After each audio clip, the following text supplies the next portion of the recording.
It's windy weather, boys, stormy weather. When the wind blows, then we're all together. Boys, blow ye winds Frenchward, blow ye winds blow. Out to the galaxy, steady she goes. The next DLC for Stellaris, Cosmic Storms, will release on September the 10th, and is bringing a whole host of brand new storm mechanics into the game.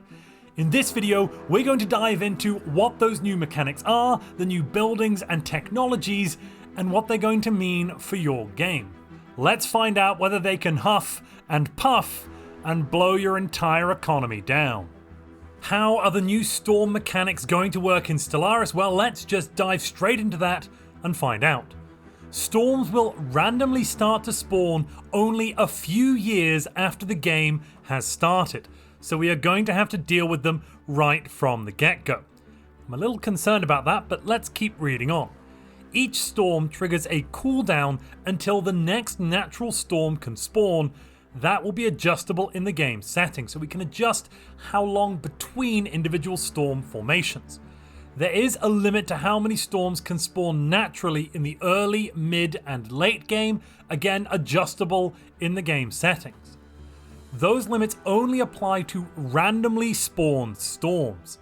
Storms that are created by players, by events or mechanics, will always spawn regardless of any other settings. Now, the fact that we can spawn our own storms in sounds very, very exciting. I'm hoping we're going to be able to use the weather as both an offensive and a defensive weapon. That would be very, very cool. Upon being spawned, all storms will have a target system towards which they will move, dissipating upon reaching that goal or timing out. From a technical perspective, I'm assuming that is how our meteorology will work, how our storm prediction will work. We'll be able to know where the system is moving to next, but probably not the final destination unless we get really, really high in the tech tree, or maybe we just won't find that out ever at all. So by the sounds of things, the devs are adding in some extra randomness at the start of the game. There will be storms spawning in, as we've read, just a few years after the game has started, and from what we've already seen, we know that these storms will at times have a negative economic effect on our planets. It would really, really suck to be entirely taken out of the game if your early worlds are hit by a space storm very early on and your economy is kind of ruined for a crucial, 3 to 5 year period. That would be utterly, utterly awful.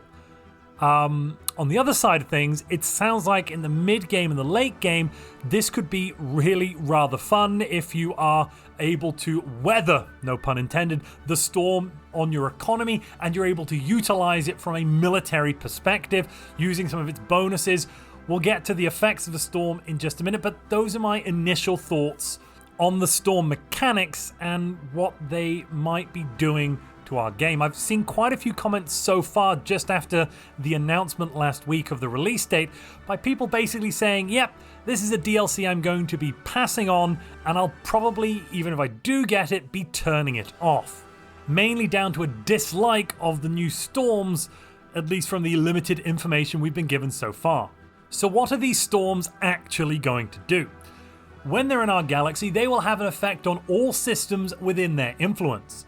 All storms have two general effects: a reduced chance for emergency FTL jumps and an increase in monthly devastation of plus 0.2.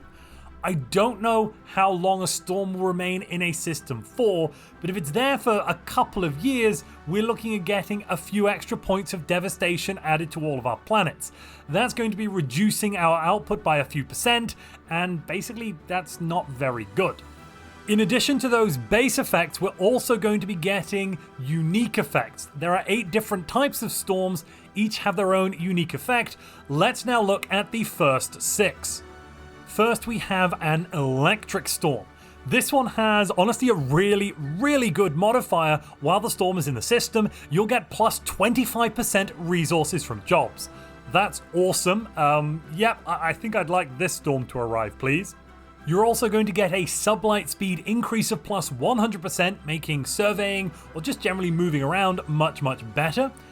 Daily shield regeneration will be disabled for all ships and stations within the storm, so you'll start with shields, but if you take any damage, you won't get your shields back.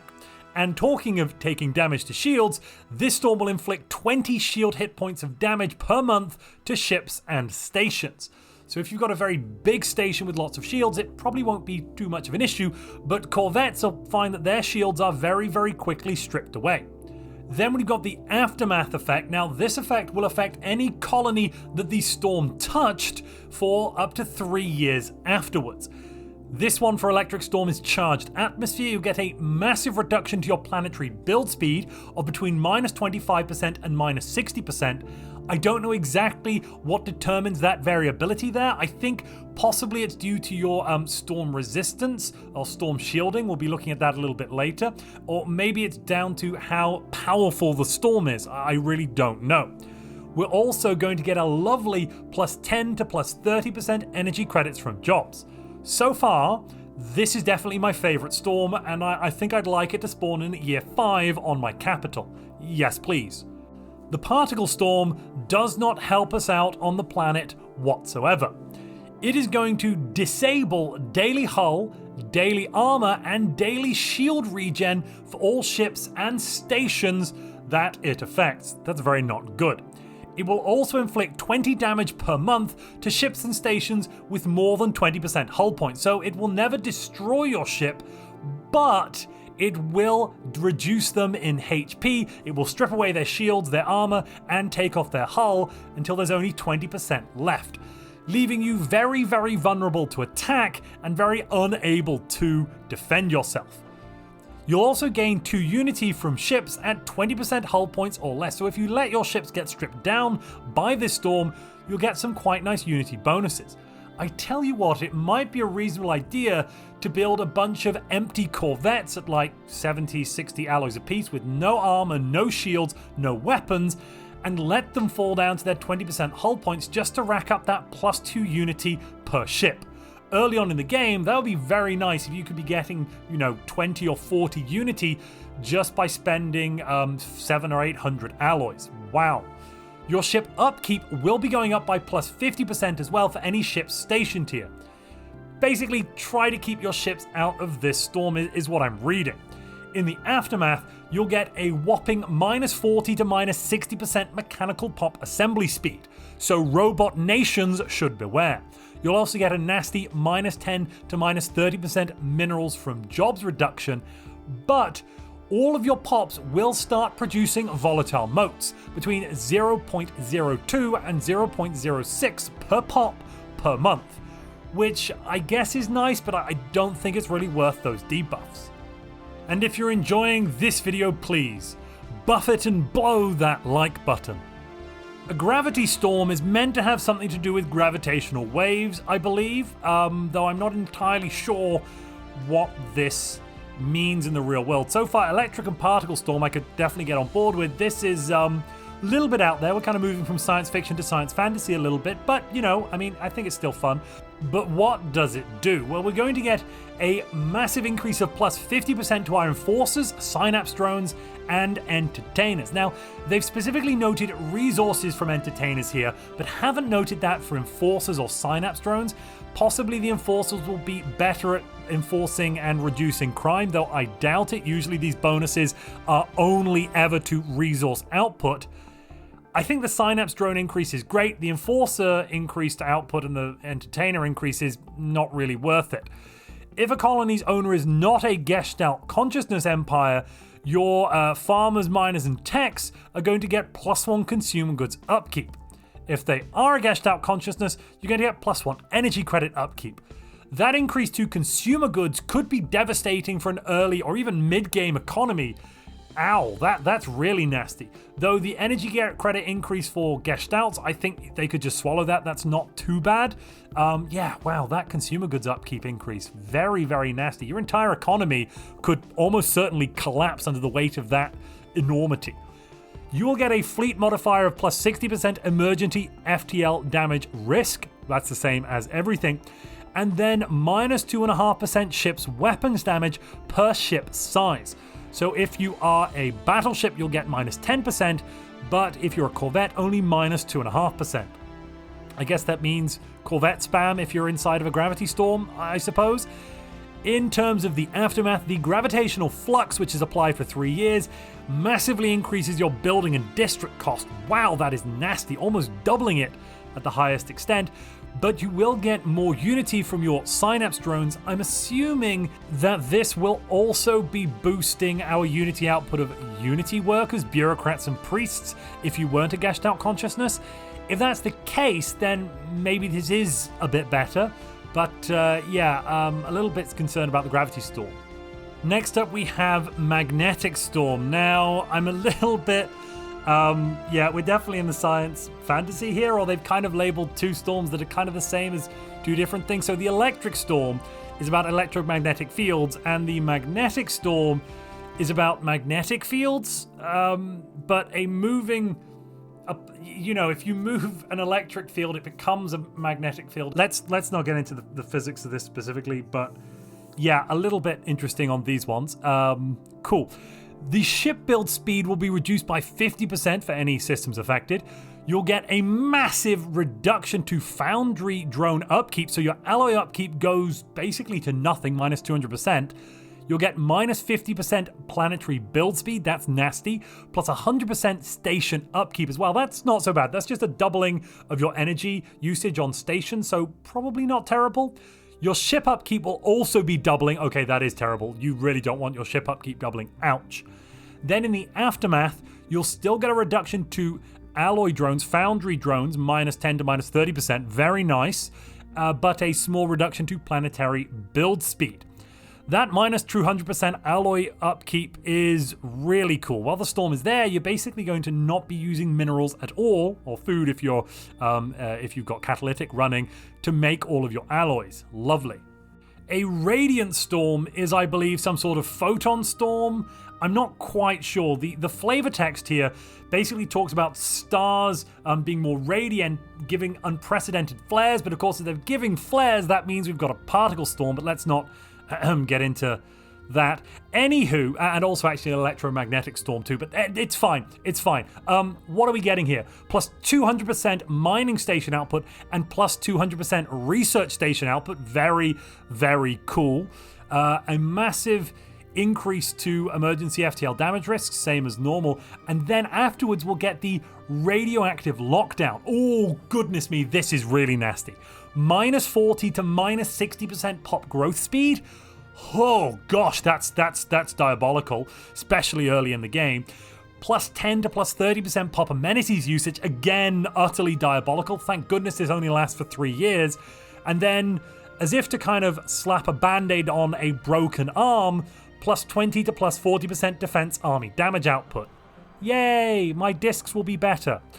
Yeah, okay, Radiant Storm, I'm really in favor of if I'm a robot, otherwise I completely hate it. And even then as a robot, I think Gestalts probably won't like it. Regular bios can probably make more amenities and get away with it. I mean, sorry, the non-hive mind machine empires that we had with the Machine Age. But yeah, pop amenities usage going up is never good. The last storm we get to preview today is the Stardust Storm. Now, there are 2 more storms I'll talk about in a minute, but first, let's look at this. Now, this is not the same as a particle storm, and actually, I'm pretty happy with this one in terms of the physics of it.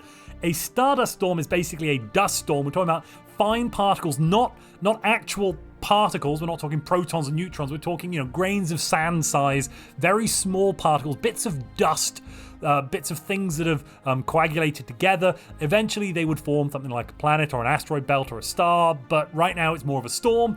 I'm completely happy with this. It makes sense. I like the physics. Let's move on. You're going to get a massive increase to your farmers, miners, strategic resource gatherers, and technicians. They're going to double their output. That is amazing. You'll get increased upkeep for enforcers, synapse drones, and entertainers. Now, I'm assuming that synapse drone upkeep will, if you're a regular bioempire or a non-hive mind machine, be your priests or bureaucrats. I'm not entirely sure, but I think so. That's basically fine. I think you can kind of eat that penalty, especially doubling your basic resource output. Wow, this storm is good. This will grant plus 10 cloaking strength to any fleet within it. I assume that means even without a cloak, you'll be able to cloak. Or if you need the component, it's a little bit less powerful, but plus 10 cloaking strength means that you are completely invisible. No sensor, I believe, can touch you, unless they're at level 10, which is nigh on impossible to get to. There will be a minus 50% sublight speed reduction, so keeping up with the storm may be challenging. You'll definitely need meteorology online to find out where it's going, but this could be useful for flying in and attacking other empires. Why do I say that? Well, the opening effect that I kind of skipped over here is a Stardust Storm lowers intel on systems and allows fleets to cross closed borders, making it the perfect vehicle for a sneak attack on one of your neighbors. I can't wait to see someone using this in PvP. If it's possible, that would be amazing. What is the aftermath? Well, you're going to get plus 10 to plus 30% crime or deviancy, minus 10 to minus 30% food from jobs, so what, who has farmers anyway, and an increase of rare crystal output from all of your pops. That's pretty nice, I suppose, it's helpful. Overall, that's maybe my favorite storm. It's a toss-up between this one and the electric storm, giving us plus 25% resources from jobs. Apparently, those first 6 storms we looked at are quite orthodox in their effects. The last 2 that we don't get to see today, unfortunately, the Shroud and Nexus storms, are a bit special. Shroud storms have a chance to change the systems within their influence immediately upon coming into contact. This can range from colonies, habitable and inhabitable planets, up to stars. So planets may flip from habitable to uninhabitable, and vice versa. And overall, you might just get everything going wrong. Shroud storms sound really scary. Nexus storms are special. They are rarer than any other storm, and for good reason. They are bad news. A Nexus storm is an opportunity, but for everyone else. They wreak havoc across all worlds in their influence with a far greater intensity than the other lesser storms. So from what we've seen, overall, I don't think the majority of these storms are going to have a crippling effect on anyone's early economy. It will definitely knock you off any sort of meta build you're playing on, because those generally don't have much space, much room in terms of spare resources lying around. Their economy is strong, but actually very, very brittle. And in fact, some of these storms would be very beneficial to get early on. It is, in essence, extra randomness added into the game. I can definitely see some hardcore PvP players being disgusted with this and wanting to turn it off altogether. I can also see some very new players finding this quite oppressive and unpleasant early on in the game to be buffeted by a storm like this. Overall, I'm excited, I think, for what this is going to mean in the mid and late game, but in the early game, I'm definitely kind of meh about having storms turned on. After a storm has left your system, we get the aftermath effect that we looked at in detail kind of for every storm that was shown to us a little bit earlier. The aftermaths have different intensities from level 1 up to level 3, with 3 being the strongest environmental modifier, that is an extreme, and 1 being the weakest, though I don't know what that is called as of yet. In addition to the aftermath, when a storm leaves a system, there is also a chance it will leave behind new unique planetary features, modifiers, and anomalies. Here are some of those new features. We've got magnetized ore, giving you a very healthy plus 25% minerals from jobs, plus 3 maximum districts, and plus 3 max mining districts. So basically, your planet size will go up by 3, and of those 3 districts, you could put 3 more mining districts on it. I really hope this hits one of my Ecumenopolis worlds, so I can just get 3 more arcology districts. Crystalline quills will give you crystal mining drone jobs, plus 2 of them, and Mountain in the Sky gives you plus 2 maximum mining districts and plus 1 physics research from all miners and mining drones. Overall, I'm seeing a mineral heavy theme here, which I suppose does make sense. These storms are depositing lots of particles or stuff onto our planets, and afterwards we might be able to harvest some of that stuff. Though I expect technician jobs should go up as well with one of the modifiers. Here is one of the new modifiers, saturated filtration. This would reduce your habitability and happiness by 10%. That's really nasty for a storm to just come along and slap that on one of your planets. And it will decrease your food output from jobs by 10%. The last one, yeah, sure, whatever. And here are some of the thematic new anomalies you might encounter, or events I should say, after the storm has passed through a system. We have Repowered Complex, where basically an underground bunker system of some type has been turned back online. The generators seem to have been repowered by the passing of the storm, and now you found it. And then the Drifting Capsule, which doesn't seem ominous at all. A capsule deposited after a storm. Yes, I'm sure that's entirely fine. Yes, let's get aboard this spacecraft that's been deposited after a storm or space anomaly passes through and find out what's going on. I'm totally not getting any Event Horizon vibes here whatsoever. It's fine. It's all fine. Just get on board. Oh god. Oh god. So we've seen that storms can be bad for us, bad for the health of our ships, planets, and overall entire empire. They can be nasty, and the devastation they wreak is always worrisome. So how do we stop the storms from ravaging our planets? Enter the Storm Repulsion Center. This is the level 1 version of the building, which has Cosmic Storm Repellent Intensity set to low. You'll notice it grants us a couple of researchers, and that's about it. It is limited to 1 per planet and has some rare crystal upkeep. They've introduced several new buildings and technologies we can use to protect ourselves, or maybe squeeze a bit more use out of the storm. Storm Attraction and Storm Repulsion are 2 ways in which we can manipulate the paths in which storms move. Storm Attraction buildings and their repelling counterparts can be built on planets and on star bases. Each has a 1 upgrade level and grants you researcher jobs. I can honestly see myself building lots of Storm Repulsion centers and then disabling them if I want the storm to come nearer to me. I hope by disabling the building, the Cosmic Storm Repellent Intensity is turned off and it doesn't repel the storm if I want this storm to go near me. If it doesn't do that, I might have to demolish it when I see a nice storm and then rebuild it when I see a nasty storm. It's going to be interesting. The Storm Attraction seems like something only a sadist would put in, but yeah, maybe the new Origin can make good use of it.